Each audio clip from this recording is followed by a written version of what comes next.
నమస్కారాలు. పోరాటాల గడ్డ ఉత్తరాంధ్ర, ఉద్యమాల గడ్డ ఉత్తరాంధ్ర. ఉత్తరాంధ్ర ప్రజల రక్తంలోనే ఉంది కష్టపడే మనస్తత్వం. ఒక ఆంధ్ర రాష్ట్రంలోనే కాదు, భారతదేశంలో ఎక్కడికి వెళ్ళినా ఉత్తరాంధ్ర ప్రజలే ఉంటారు. శ్రీకాకుళం ప్రజలు స్పీడే వేరు. మీకు చెయ్యాలంటే భయం వేస్తుంది స్వామి.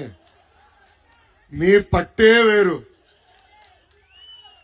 ఎవరైనా మంచి పని చేస్తే మీరు జీవితాంతం గుర్తు పెట్టుకుంటారు. అదే మీకు ఎవరైనా అన్యాయం చేస్తే ఇక్కడనే పాతేసే శక్తి ఒక శ్రీకాకుళం జిల్లా ప్రజల్లో ఉంది. అరసువెలి సూర్య దేవాలయం ఉన్న పుణ్యభూమి మన శ్రీకాకుళం. గరిమెల్ల సత్యనారాయణ గారు, సర్దార్ గౌతు లచ్చన్న గారు, ఎర్రం నాయుడు గారు లాంటి గొప్ప వ్యక్తులు జన్మించిన నేల ఈ శ్రీకాకుళం నేల.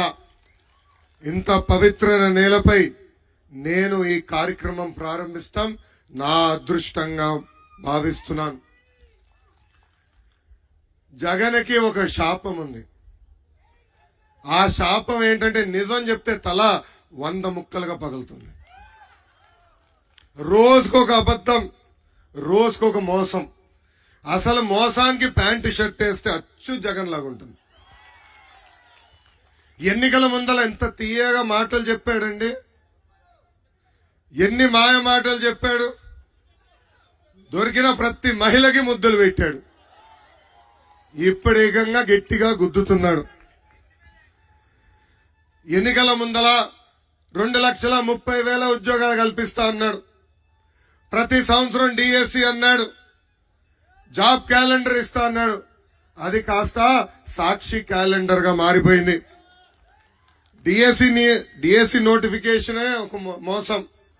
బీసీ స్టడీ సర్కిల్ మూసేశారు, ఎస్సీ స్టడీ సర్కిల్ మూసేశారు, పీజీ ఫీ రీంబర్స్మెంట్ ఎత్తేశారు, విదేశీ విద్య కూడా కట్ చేశారు.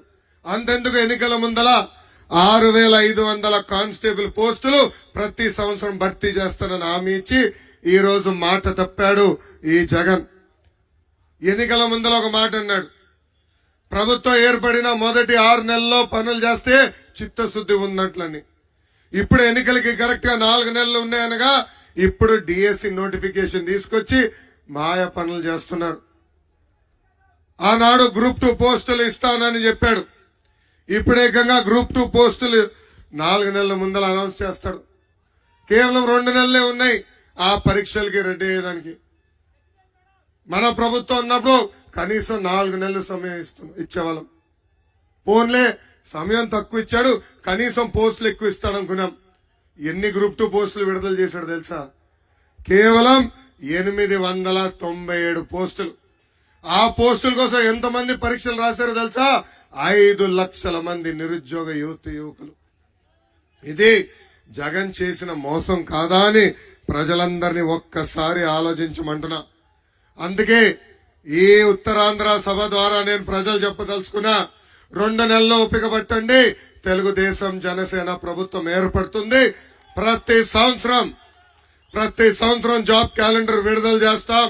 డిఎస్సి నోటిఫికేషన్ ద్వారా ఒక పద్ధతి ప్రకారం 5 సంవత్సరాల్లో ప్రభుత్వ పోస్టులన్నీ మేము భర్తీ చేస్తామని ఈ సభాముఖంగా నేను హామీ ఇస్తున్నా. నిరుద్యోగ యువకులకి నేను పిలిపిస్తున్నా, దయచేసి మీరు అధైర్యపడొద్దండి. నాకు తెలుసు మీరు లక్షల రూపాయలు ఖర్చు పెట్టి కోచింగ్ తీసుకుంటున్నారు. ఈ చేతగాని ప్రభుత్వం చేతుల్లో మీరు తీవ్రంగా నష్టపోయారు. నేను చూస్తున్నా రాష్ట్ర వ్యాప్తంగా అనేక మంది నిరుద్యోగ యువకులు ఆత్మహత్య చేసుకుంటున్నారు. వాళ్ళందరికీ నేను పిలిపిస్తున్నా, 2 నెలల్లో ఓపిక పట్టండి. మిమ్మల్ని ఆదుకునే బాధ్యత వ్యక్తిగతంగా నేను తీసుకుంటాను. జగన్ ఒక బిల్డప్ బాబాయ్. అందుకే కోట్ల రూపాయలు ఖర్చు పెట్టి యాత్ర 2 సినిమా తీశాడండి. కానీ ఇప్పుడు అది వైకాపా పార్టీకి అంతిమ యాత్రగా మారిపోయింది. వాళ్ళ సొంత పార్టీ ఎమ్మెల్యేలు టిక్కెట్లు కొంటున్నారు, ప్రజలకి డబ్బులు ఇచ్చి దయచేసి సినిమా చూడండి అంటున్నారు. క్వార్టర్ బాటిల్ పెడిస్తున్నారా స్వామి? అయినా ఎవరు చూసేదానికి సిద్ధంగా లేరు. ఈ బిల్డప్ బాబాయ్ కటింగ్లు గట్టిగా వీక్తాడండి. ఒక సభలో అర్జునుడు అంటాడు, ఇంకో సభలో ఏమో అభిమన్యుడు అంటాడు. ఆయన వాస్తవంగా ఒక సైకో, ఒక భస్మాసురుడు. హిట్లర్ గురించి విన్నాం కదా, సద్దాం హుస్సేన్ గురించి విన్నాం కదా, అలాంటి వ్యక్తి ఈ సైకో జగన్. ఈ సైకో జగన్ ని చూస్తే చాలా జాలి వేస్తుంది. మనం చేసిన మంచి పనుల మీద రంగులేసి నేను చేశాను అంటాడు. మనం కట్టిన టిట్కో ఇల్లు పైన రంగులు వేసి నేను కట్టానని చెప్పుకుంటాడు. మనం కట్టిన అన్నా క్యాంటీన్ మూసేసి రంగులు మార్చి అక్కడ సచివాలయం తీసుకొచ్చి చేశానని పెద్ద ఫోజులు కొడతాడు.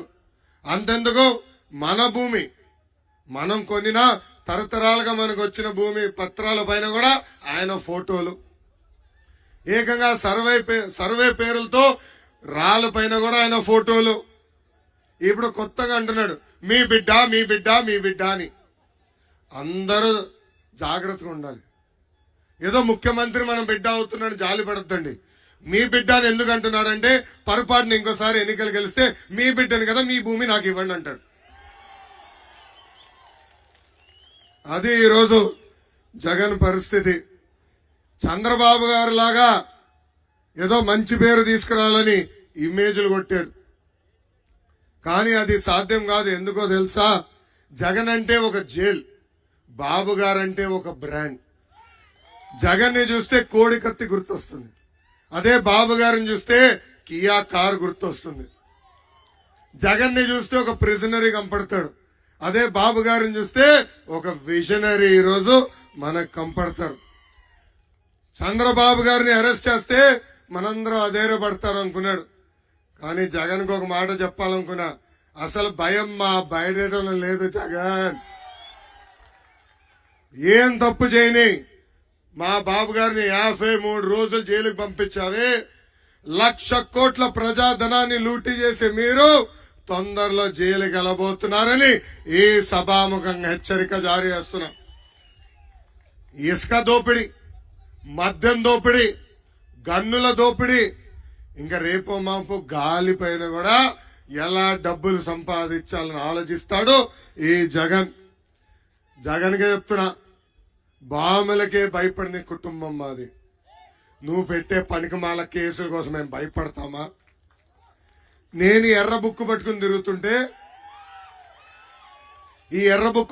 తిరుగుతుంటే కోర్టుకు వెళ్లి నా పైన నాన్ బెయిలబుల్ వారెంట్ ఇష్యూ చేసానికి ప్రయత్నించాను.